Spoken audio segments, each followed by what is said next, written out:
Charles R. Knight, Knight, Charles Robert Knight, October 21, 1874, April 15, 1953, was an American wildlife and paleoartist best known for his detailed paintings of dinosaurs and other prehistoric animals. His works have been reproduced in many books and are currently on display at several major museums in the United States. Biography. Early life. Knight was born in Brooklyn, New York City. As a child, Knight was deeply interested in nature and animals, and spent many hours copying the illustrations from his father's natural history books. Though legally blind because of astigmatism and a subsequent injury to his right eye, Knight pursued his artistic talents with the help of specially designed glasses, and at the age of 12, he enrolled at the Metropolitan Art School to become a commercial artist.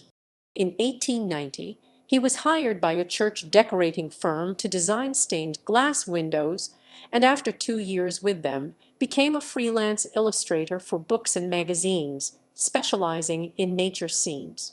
In his free time, Knight visited the American Museum of Natural History, attracting the attention of Dr. Jacob Workman, who asked Knight to paint a restoration of a prehistoric pig, Illitherium, whose fossilized bones were on display.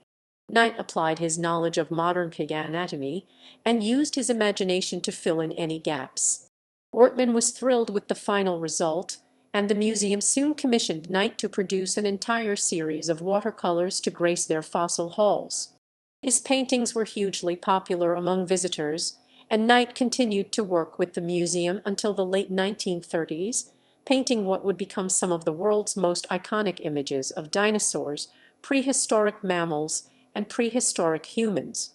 One of Knight's best-known pieces for the American Museum of Natural History is 1897's Leaping Laelaps, which was one of the few Preminis 1960s images to present dinosaurs as active, fast-moving creatures, thus anticipating the dinosaur renaissance theories of modern paleontologists like Robert Bakker. Other familiar American museum paintings include Knight's portrayals of Agathornis, Allosaurus, Apatosaurus, Brontosaurus, Smilodon, and the woolly mammoth. All of these have been reproduced in numerous places and have inspired many imitations. Knight's work for the museum was not without critics, however.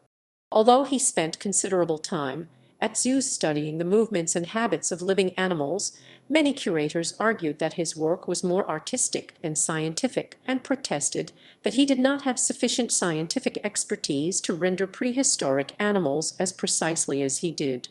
While Knight himself agreed that his murals for the whole of the Age of Man were primarily a work of art, he insisted that he had as much paleontological knowledge as the museum's own curators. Nationwide attention. After Knight established a reputation at the American Museum of Natural History, other natural history museums began requesting paintings for their own fossil exhibits. In 1925, for example, Knight produced an elaborate mural for the Natural History Museum of Los Angeles County which portrayed some of the birds and mammals whose remains had been found in the nearby La Brea tar pits. The following year, Knight began a 28-mural series for Chicago's Field Museum of Natural History, a project which chronicled the history of life on Earth and took 4 years to complete.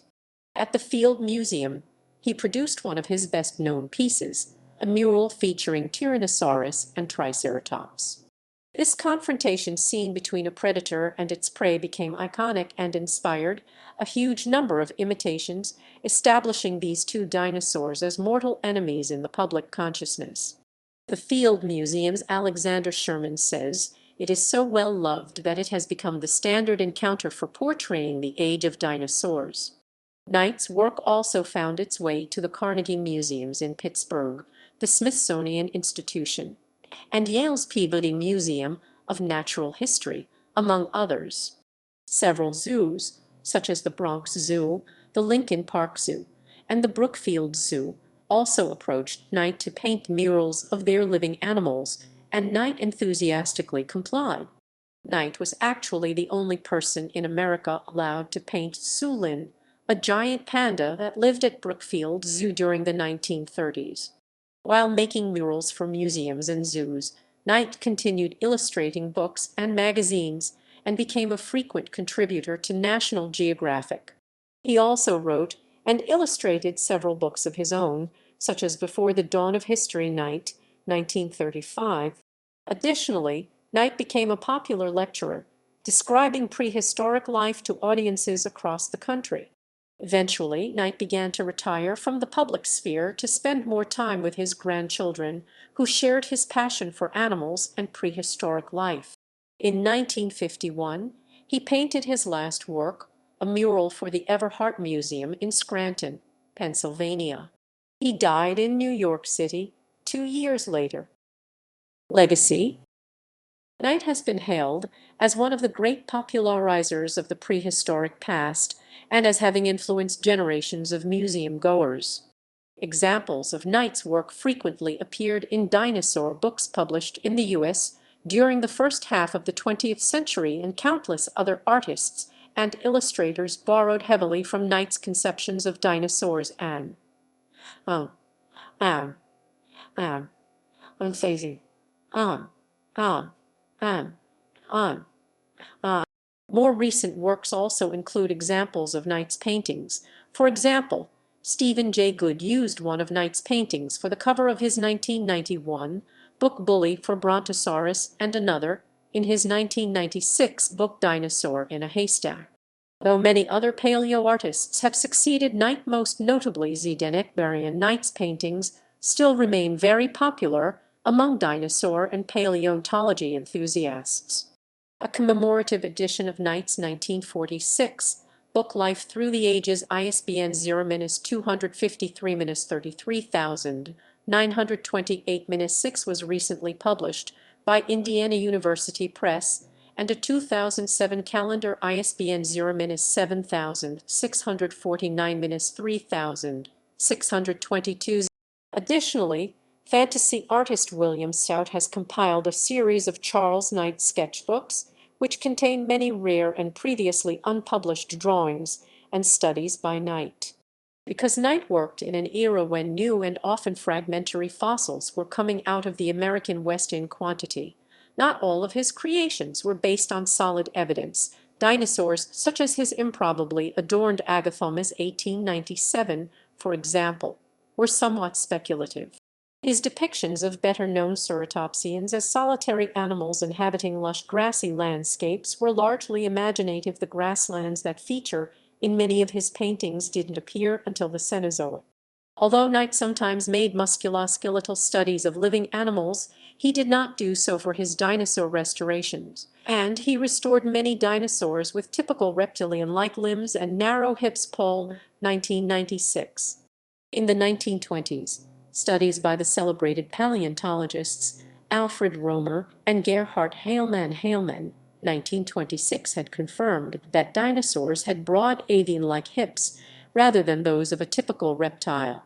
Knight often restored extinct mammals, birds, and marine reptiles in very dynamic action poses, but his depictions of large dinosaurs as ponderous swamp dwellers destined for extinction reflected more traditional concepts. Paul, 1996.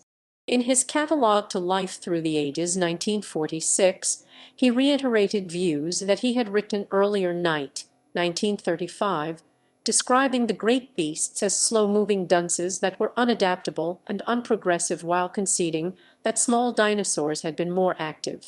Some of his pictures are now known to be wrong, such as the tripod kangaroo-like posture of the hadrosaurs and theropods, whereas their spinal column was roughly horizontal at the hip, and the sauropods standing deeply in water, whereas they were land dwellers.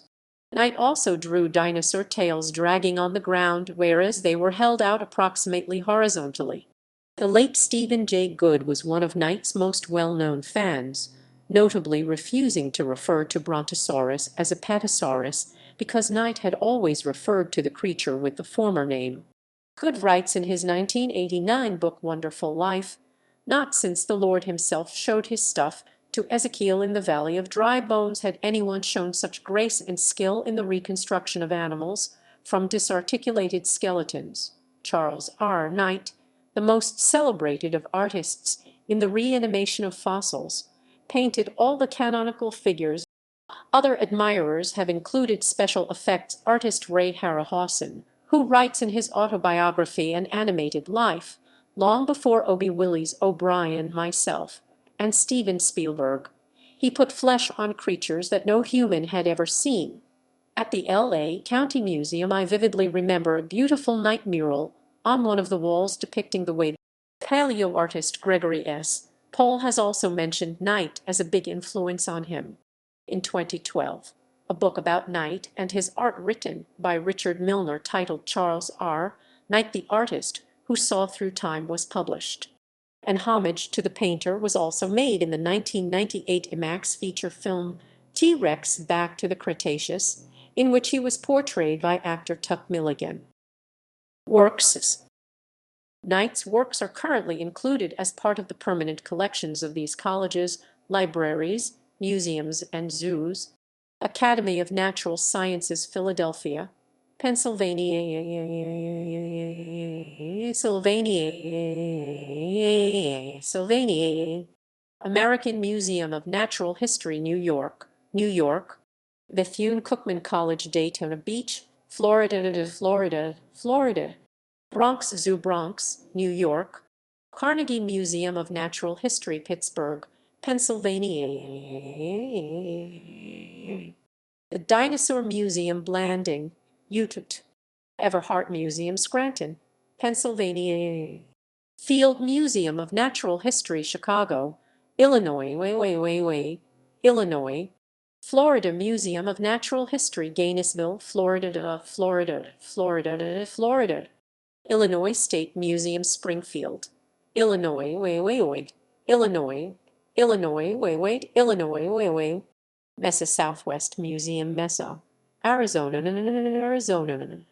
Museum of the Earth, Ithaca, New York, National Museum of Natural History, Washington, D.C., National Zoo, Washington, D.C., Natural History Museum of Los Angeles County, Los Angeles, California, Princeton University, Princeton, New Jersey,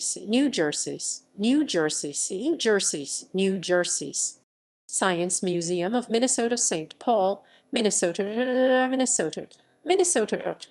Sebring Public Library, Sebring, Florida, Yale Peabody Museum of Natural History, New Haven, Connecticut. In addition, a touring exhibit honoring the life of Charles R. Knight was launched in 2003 and has visited several locations throughout the United States. Publications: Before the Dawn of History, 1935. Life Through the Ages, 1946. Animal Drawing, Anatomy, and Action for Artists, 1947. Prehistoric Man, The Great Adventurer, 1949. Charles R. Knight, Autobiography of an Artist, 2005.